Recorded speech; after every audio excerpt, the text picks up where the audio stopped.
7월 14일 뉴스 시작할게. 끝까지 듣자고. L. 제목 삼성이 드디어 소니, 턱밑까지 쫓아왔다. 36조판 이미지 센서 전쟁의 서막. 야, 너 스마트폰 카메라로 밤에 사진 찍어봤지? 얼굴이 안 보여서 화질 완전 뭉개지잖아. 그런데 삼성전자가 이번에 그런 문제를 확 뒤집을 기술을 들고 나왔대. 이름하여 나노프리즘 이미지 센서. 이게 뭐냐면 기존엔 각 픽셀이 한 가지 색밖에 못 받았거든. 근데 삼성은 화소 구조에 나노 단위로 프리즘을 박아버렸어. 그러니까 더 많은 빛을 받아서 어두운 데서도 환하게 찍히는 거야. 이걸 샤오미에 납품했는데 삼성 입장에선 의미 있는 첫 고객이야. 왜냐면 이 시장 소니가 절반 넘게 먹고 있거든. 삼성은 15%도 안 됐어. 근데 이 기술 하나로 점유율 올라갈 가능성이 생겼지. 더 대박인 건 이 이미지 센서가 단지 스마트폰만이 아니라 자율주행차, 드론, 보안 카메라까지 다 들어간다는 거야. 즉 시장이 지금은 28조지만 곧 36조로 커진다는 거지. 삼성이 이제 눈을 만들 줄 아는 기업이라는 거. 앞으로 카메라 퀄리티로 스마트폰 바꾸는 시대 다시 올 수도 있어.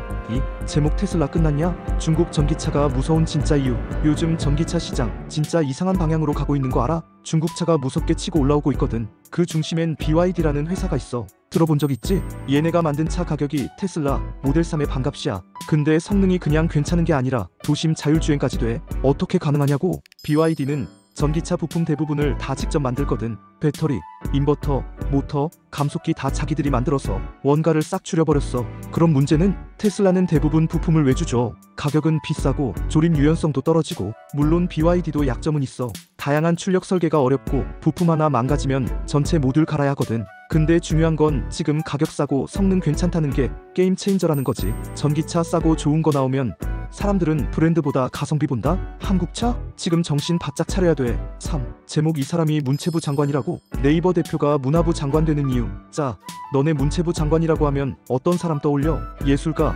교수, 정치인 이런 사람들 아닐까? 근데 이번에 문체부 장관 후보로 나온 사람이 네이버 출신이야. 이름은 최유영. 네이버 대표였고 트리플이라는 여행 플랫폼도 창업했어. 그러니까 이 사람은 진짜 디지털 플랫폼 전문가야. 근데 왜 이런 사람을 문화부 수장으로 데려왔을까? 대통령의 의도는 간단해. 이제 문화도 산업이다. BTS, K-드라마, 웹툰 이런 것들이 수출 300조 원 규모의 산업이라는 거지. 그걸 글로벌화하려면 산업 마인드로 보는 사람이 필요하다고 본 거야. 문화는 예술이기도 하지만 먹고 사는 문제야. K컬처가 세계 시장에서 계속 파워를 가지려면 이런 비즈니스형 리더가 정책을 움직이는 것도 필요한 타이밍이야. 4. 제목 중국 경제 진짜 꺾인 거냐? GDP 5%가 중요한 이유. 이번 주 투자자들이 중국에서 제일 주목하는 숫자 하나 있어. 바로 2분기 GDP 성장률. 1분기는 5.4%로 괜찮았는데 이번엔 5.1% 예상이래. 근데 숫자 하나 가지고 왜 이렇게 민감하냐고? 이유는 간단해. 중국 경제가 확실히 힘이 빠지고 있다는 신호거든. 게다가 미국이랑 무역 전쟁 중이라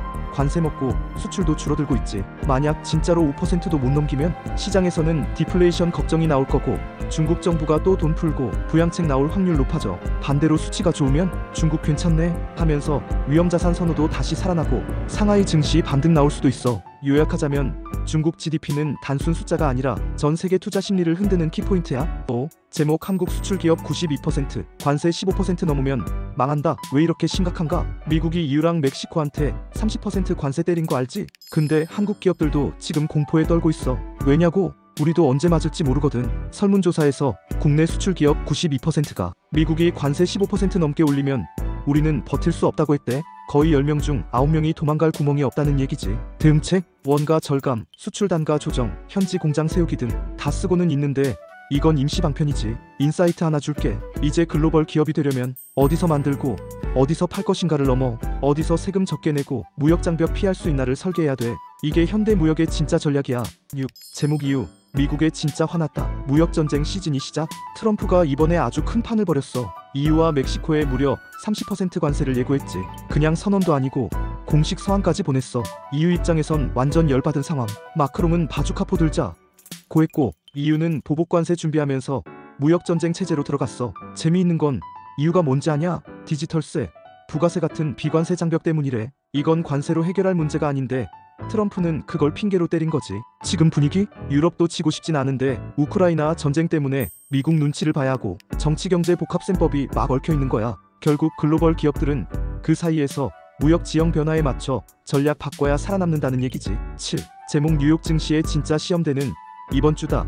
실적 시즌과 CPI의 더블 펀치. 이번 주 미국 증시는 말 그대로 눈치 게임이야. 하나는 6월 물가, 하나는 대기업 실적. 특히 주목할 건 CPI. 트럼프가 관세 때리기 시작하면서 물가가 어떻게 반응할지 모두 궁금해하지. 만약 CPI가 올라가면 인플레 재발했나 하면서 긴축 공포 재등장. 거기에 실적 시즌이 겹쳤어. CT, JP모간, 넷플릭스 다 발표해. 팩트셋 예측으론 S&P 500 이익 증가율 4.6%밖에 안 돼. 이건 2023년 4분기 이후 최저치야. 즉, 이번 주는 기업들이 관세와 경기 둔화를 얼마나 견뎠나?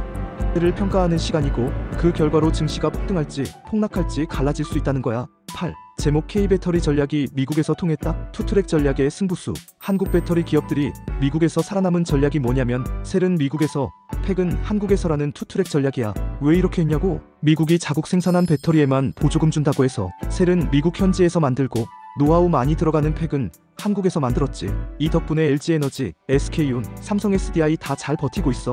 근데 문제는 있어. 모터랑 인버터 같은 구동계 부품은 아직 일본, 독일에 의존하는 상황. 그러니까 전기차 산업은 잘 나가는데 핵심 부품은 외국 거 쓴다는 얘기지. 결론은 K배터리는 전략적으로 잘하고 있지만 앞으로는 모터 제어 시스템까지 통합 기술력 키워야 진짜 글로벌 선도국이 된다는 거야. 9. 제목 SK온, 미국에 진짜 올인한다.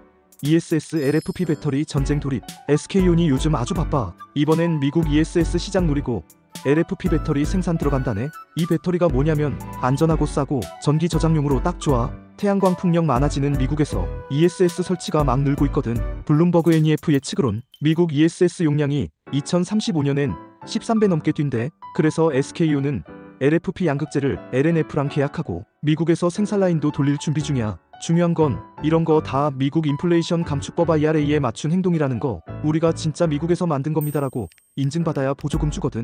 앞으로는 기술력뿐 아니라 제조 위치가 사업 성공의 핵심이 되는 시대야. 10. 제목 중국 82개 vs 한국 1개. 나트륨 배터리에서 벌써 밀리고 있다. 전기차 배터리 하면 리튬 떠오르지? 근데 요즘 중국은 나트륨 배터리 개발에 미쳐있어. 82개 기업이 상용화 준비 중이래. 반면 한국은 고작 1개 기업이 양산 단계에 들어갔다는 거야. 이건 거의 기술 주권이 흔들리는 수준이지. 나트륨 배터리의 장점은 싸고 안전하고 원자재 확보도 쉬워. 성능도 예전보다 엄청 좋아져서 이제는 ESS 같은 데 들어가기에 충분하대. 문제는 뭐냐면 중국은 정부가 미친듯이 투자하고 인력 몰아주는데 한국은 연구 시간조차 부족하다는 거. 이런 흐름 보면 기술이 좋냐 나쁘냐보다 어디가 먼저 선점하고 키우느냐가 미래를 좌우한다는 걸 느끼게 돼. 구독하고 끝까지 함께하자.